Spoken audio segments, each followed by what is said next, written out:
This game is no different than last week or the week before. There's no difference. We finished 1-0 today.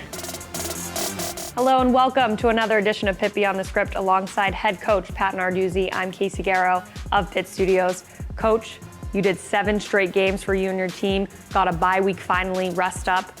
What did you take advantage of during that week? We took advantage of rest, for our coaches and our players, obviously. I think there's mental and physical fatigue, and it's not a normal year, as we know. It's 2020, and I think there's a lot more stresses on our coaches and kids with everything we've been through from camp. And we talk about 7 straight weeks, but you're talking about going since mid-July with some of the early workouts that we were able to have. It's been an extremely long year.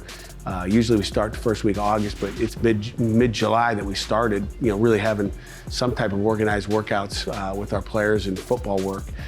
So it was much needed. We gave our kids a lot of time off. They had 2 practices, probably 4 meetings total, which were good meetings. But gave them Saturday off so they could watch some games and really get fresh. And I think it was productive for us.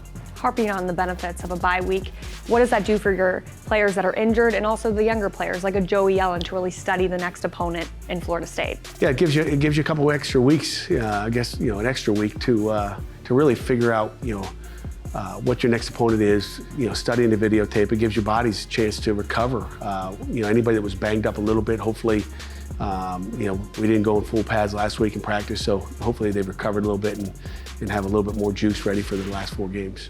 Coach, this is a Florida State team that Pitt hasn't faced since 2013, so opponent you don't see a lot. How do you prepare for the Seminoles and Mike Norvell's team? Well, the great thing is we have videotape. The videotape will show you, what you need, I guess. We know they got a talented football team. They're athletic across both fronts. Their skill positions, they're Florida State, so we know they're talented as well. You see athletes all over the videotape, and but it comes down to execution. Our guys are gonna have to go out and execute. We're gonna have to know what they do. We're gonna have to be consistent in what we do, and we're gonna have to go out and make plays. We mentioned Mike Norvell. He's a first-time ACC coach. What tape do you look at for him? Do you go back to his other coaching stops, or do you look specifically at just this year? Well, we went back during the summers and watched the Memphis stuff when he was there, but now obviously we've got more tape available. So, back in the summer, we got a feel for who he is. We see what he is, very similar. But again, he's using different people, and it's based on his personnel. He can't just jump in and do everything he'd like to do that he did at Memphis.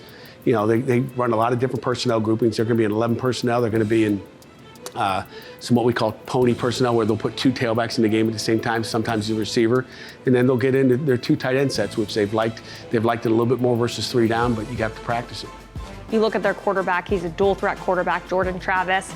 He has been able to score a rushing and passing touchdown in each of his 4 games. How do you look to stop him? Well, he's like the rest of the quarterbacks in the ACC. He's athletic. He can make plays with his feet. And again, a lot of design quarterback run. Not a little bit, a lot.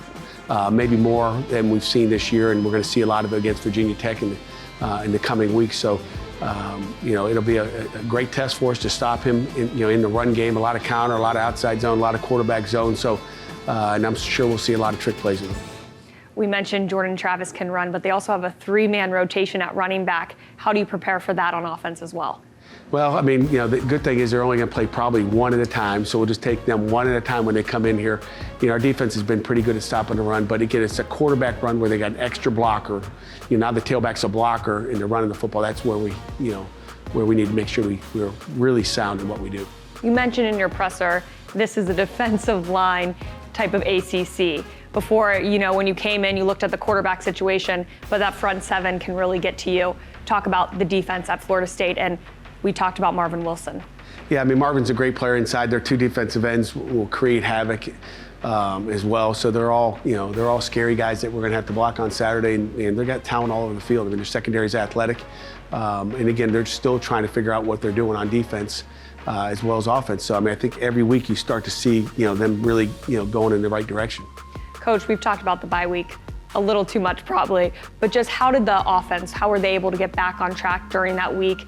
Again, you had meetings, so that had to have helped their situation. Yeah, the meetings helped. Really just took a long look at what we were doing, how we're doing it, and just trying to blend things together. I think we got to do a better job of what we're doing and when we call stuff, and I think just really a self-evaluation. Coach, 4 games left, 3 of them on the road. What challenges does that present? And also, do you look at this as kind of a second season with the bye week behind you? It really is. It's a 4-game season right now that we're walking into this week, and we got a chance to finish strong. And I think it's not how you start, it's how you finish. And we started pretty good with 3-0, and now we need to finish 4-0.